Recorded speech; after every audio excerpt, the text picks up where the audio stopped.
आपका स्वागत है। मैं हूं आपके साथ प्रीति सिंह। खबर बिहार की शुरुआत करेंगे बड़ी खबर के साथ।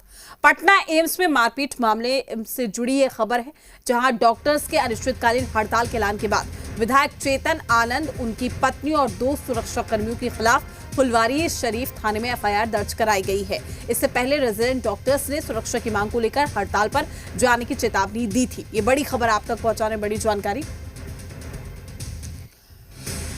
तो पटना से ये बड़ी खबर, पटना एम्स मारपीट मामले में ये बड़ी खबर सामने आ रही है। एमएलए चेतन आनंद और उनकी पत्नी के खिलाफ एफआईआर, 2 सुरक्षा कर्मियों के खिलाफ भी एफआईआर दर्ज कराई गई है। हालांकि फुलवारी शरीफ थाने में दर्ज कराया गया है पूरा मामला, और साथ ही रेजिडेंट डॉक्टर्स ने दी थी हड़ताल की चेतावनी। तमाम जानकारी के साथ हमारे संवाददाता इश्तियाक हमारे साथ जुड़ चुके हैं। इश्तियाक, क्या कुछ जानकारी? एफआईआर दर्ज हुई है एमएलए, उनकी पत्नी और 2 सुरक्षा कर्मियों पर। बिल्कुल बता दें, लगातार जिस तरह एम्स में विधायक और डॉक्टर के साथ, गार्ड के साथ मारपीट की मामला सामने आई थी, उसको लेकर विधायक चेतन आनंद ने एम्स प्रशासन और गार्ड के ऊपर एफआईआर दर्ज किया था। जिसके बाद जो रेजिडेंट डॉक्टर हैं वो लगातार मांग कर रहे थे कि विधायक पर भी एफआईआर दर्ज होनी चाहिए, क्योंकि विधायक गन के बट से मारे हैं और हंगामा किए हैं, जिसको लेकर एम्स प्रशासन ने आज सुबह फुलवारी शरीफ थाने में चेतन आनंद, विधायक, उनकी पत्नी और 2 अन्य सुरक्षा कर्मियों पर एफआईआर दर्ज कर दिया है। दर्ज कर मामले के अनुसंधान कर रहे हैं। लेकिन लगातार जो रेजिडेंट डॉक्टर हैं वो अभी भी हड़ताल की धमकी दे रहे हैं। 10 बजे फिर उनकी एक वार्ता होनी है। 10 बजे के बाद वो हड़ताल जाने की बात कह रहे थे। इसके बाद क्या कुछ निकलकर सामने आता है, ये देखने वाली बात होगी। जो डॉक्टर्स हैं उनका कहना है कि इससे पहले भी एक विधायक के द्वारा मारपीट की गई थी, और अब चेतन आनंद के द्वारा यहाँ तक दुर्व्यवहार किया गया है कि वो पिस्टल और राइफल के नोक पर रख के गार्ड के साथ मारपीट की गई है, उसके बट से उसको मारा गया है। तो अब एम्स में डॉक्टर असुरक्षित महसूस कर रहे हैं और फायरिंग ही गई है।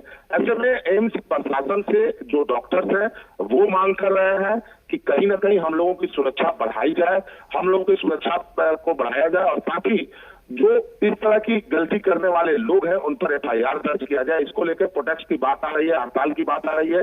लेकिन अभी फिलहाल पटना एम्स में जो डॉक्टर्स हैं वो एकत्रित हुए हैं। हड़ताल अभी घोषणा नहीं की गई, लेकिन लगातार एम्स प्रशासन को ये धमकी दी जा रही है कि हम लोग हड़ताल करेंगे।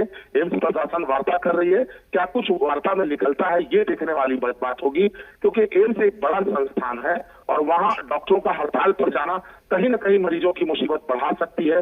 क्योंकि जिस तरह रेजिडेंट डॉक्टर ने लेटर जारी किया है, और लेटर जारी कर उन्होंने ये बात कही है कि हम लोग हड़ताल पर जाएंगे, ओपीडी सेवाएं बंद करेंगे, इमरजेंसी सेवा बंद करेंगे। तो इसको लेकर एम्स प्रशासन के जो 5 सदस्यीय टीम है वो बैठकर मीटिंग कर रहे हैं उनके साथ। क्या कुछ मीटिंग में निकलता है ये देखने वाली बात होगी। जी बिल्कुल, देखिए कहीं ना कहीं जो स्थिति है वो ये कहा जा सकता है, एक तरफ रेजिडेंट डॉक्टर्स ने हड़ताल की चेतावनी दे दी, दूसरी ओर एफआईआर दर्ज कराई गई है।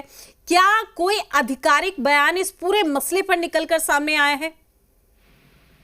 देखिए, एम्स के तरफ से जो जिस जगह विवाद हुई थी विधायक और डॉक्टरों के बीच, वहां के जो एचओडी होते हैं वो डॉक्टर अनिल कर, उन्होंने एक बयान दिया था, और उस बयान में उन्होंने ये बात बताई थी कि डॉक्टर के साथ विधायक ने बहुत ज्यादा बदतमीजी की है, गार्ड के साथ बदतमीजी की है।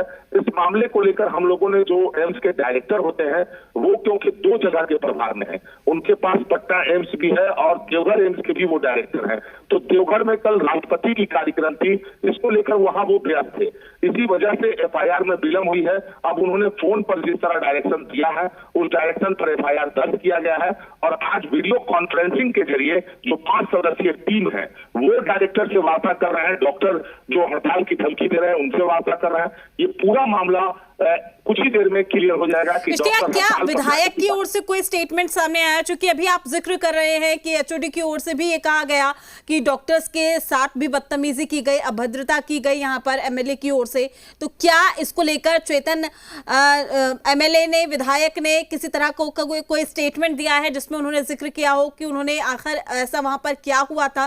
क्योंकि दोनों ही तरफ के अगर हम पहलू देखें तो एक तरफ ये कहा जा रहा है कि डॉक्टर्स ने जो है अंदर प्रवेश नहीं करने दिया, गार्ड ने उनके साथ बदतमीजी की, दूसरी ओर अब ये बयान सामने आता है कि यहां पर एमएलए की ओर से बदतमीजी हुई है।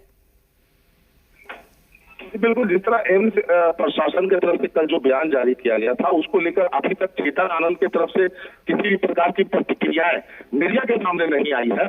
लेकिन इस बात को एम्स प्रशासन लगातार कह रहे हैं कि चेतन आनंद ने जिस तरह की अभद्र व्यवहार डॉक्टरों के साथ की है, उसको लेकर एफआईआर की उन लोगों की मांग थी। लेकिन एक बड़ा सवाल ये भी उठकर सामने आता है कि जिस शख्स की पैरवी या जिस मरीज से मिलने चेतन आनंद आए थे, उसे ऑलरेडी ट्रामा सेंटर में भर्ती ले लिया गया था और भर्ती लेकर उसकी इलाज की जा रही थी। उसके बाद चेतन आनंद इस प्रकार का काम किया। एम्स प्रशासन और भी कई गंभीर आरोप विधायक पर लगाए हैं, जिसकी जिक्र उन्होंने मीडिया से नहीं की है। और साथ साथ एक बड़ा मामला ये भी है एम्स की तरफ से, एम्स जैसी इतनी बड़ी संस्थान जिस जगह पर ट्रामा सेंटर है, ट्रामा सेंटर के अंदर जिस जगह पर मरीज के साथ और तालमेल होती है, विधायक के साथ जिस तरह विवाद हुआ है, उस जगह पर सीसीटीवी कैमरा मौजूद नहीं है। ये अंदर की बातें निकलकर सामने आ रही है, क्योंकि लगातार जो डॉक्टर्स हैं वो सीसीटीवी फुटेज की मांग कर रहे थे, लेकिन एम्स के अंदर जिस जगह विवाद हुआ है वहां सीसीटीवी कैमरा लगी हुई है पर वो खराब है। इस बात को लेकर भी लोगों में नाराजगी है। अब इस पूरे मामले की जांच की जा रही है, जांच में क्या कुछ निकलता है ये देखने वाली बात होगी। चलिए ठीक है, इश्तियाक आप नजर बनाए रखिएगा, तमाम अपडेट हम आपसे लेते रहेंगे।